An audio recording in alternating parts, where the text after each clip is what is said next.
NFC spiritual ప్రేక్షకులకు స్వాగతం. ఈ వారం రాశిఫలాలు పరిశీలిద్దాం.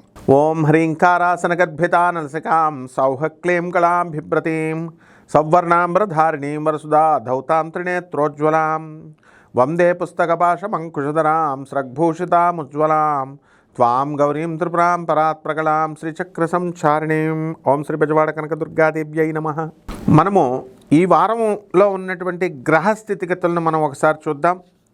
కుజ బుధులు ఇద్దరూ కలిసి 12 రాశుల వారికి కూడా మిథున రాశిలో ఉంటారు. గురు రవులు కర్కాటక రాశిలో, కేతువు సింహరాశి, శుక్రుడు కన్యారాశి, అదేవిధంగా శని వక్రించి మనకి మీనరాశిలో, రాహువు కుంభరాశిలో ఉండడం జరుగుతుంది. కాబట్టి ఈ యొక్క గ్రహ స్థితిగతుల వల్ల 12 రాశుల వారికి ఒక్కొక్క రాశి వారికి విడిగా ఎలాంటి ఫలితాలు ఇస్తాయి అనేటటువంటిది మనం ప్రొఫెసర్ డాక్టర్ ముల్లపూడి సత్యనారాయణమూర్తి నేను మీకు తెలియజేస్తున్నాను.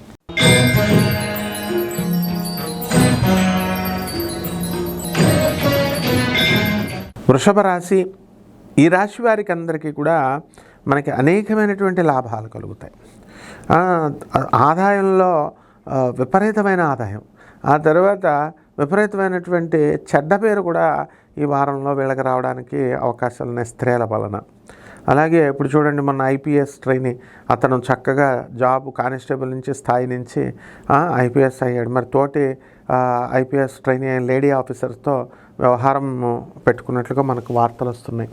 ఆవిడ కేసు ఫైల్ చేసింది ఆవిడని బెదిరించినందుకు. అంటే ఇప్పుడు గ్రహాలు ఉన్నాయా లేవా చెప్పండి, అతనికి తెలీదా? అతని చేతిలో ఆపుకోవచ్చు కదా, అది ఇంపాసిబుల్, సస్పెండ్ అయిపోయాడు. అంటే గ్రహాలు ఉన్నాయి, గుర్తుపెట్టుకోండి. అలాగే ఈ యొక్క వృషభ రాశి వారికి అందరికీ కూడా అర్ధాష్టమంలో ఉన్నటువంటి కేతుగ్రహము మీకు డిప్రెషన్ని తీసుకొస్తుంది. అలాగే అనేకమైనటువంటి ఒంటరితనాన్ని, ఫీలింగ్స్ని తీసుకొస్తుంది. అండ్ శుక్రుడు పంచమ స్థితిగతుడై ఉన్నాడు కాబట్టి చక్కటి లాభాలు, మీకు విందు వినోద కార్యక్రమాల్లో పాల్గొంటారు. అలాగే ఆడపిల్లల స్త్రీ సంతానం అనేటటువంటిది మీకు కలగడం జరుగుతుంది. అలాగే వజ్రాల వ్యాపారంలో చేసేటటువంటి వాళ్ళందరూ కూడా చాలా సక్సెస్ అవుతారు. హోటళ్ళు వ్యాపారాలు, ఇవన్నీ బట్టల వ్యాపారాలు, ఇవన్నీ కూడా. అలాగే రాశివారందరూ కూడా దూర ప్రయాణాలు వెళ్ళడము, మీ పిల్లలకి వేరే వేరే దూరంగా కాలేజీల్లో సీట్లు రావడము, వాటి కోసం మీరు వాళ్ళని చేర్పించడం కోసం మీరు చాలా దూరం ఊర్లలో వెళ్ళి హాస్టల్లో వేసి, ఇవన్నీ కూడా శ్రమతో కూడినటువంటి పనులు అన్నమాట.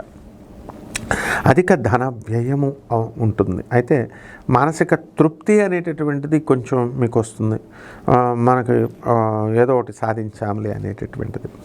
అదేవిధంగా ఈ యొక్క లాభంలో ఉన్నటువంటి ఈ యొక్క శనిగ్రహ ప్రభావం వలన మార్కెటింగ్ ఎగ్జిక్యూటివ్స్, ఇనప వ్యాపారాలు చేసేటటువంటి వాళ్ళ పరిస్థితి బాగుంటుంది. ఒకటి కేతు జపం చేసుకోండి, పరిహారాలు, కేతు స్తోత్రాలు చదవండి, కేతు కిలోంపావు యొక్క ఉలవలతో అన్నదానం చేయండి. అలాగే గణపతికి చక్కగా గరిక గడ్డితో ఆరాధన చేసుకోండి. ఓం గణేశాయ నమః అంటూ ఇంట్లోనే చేసుకోండి.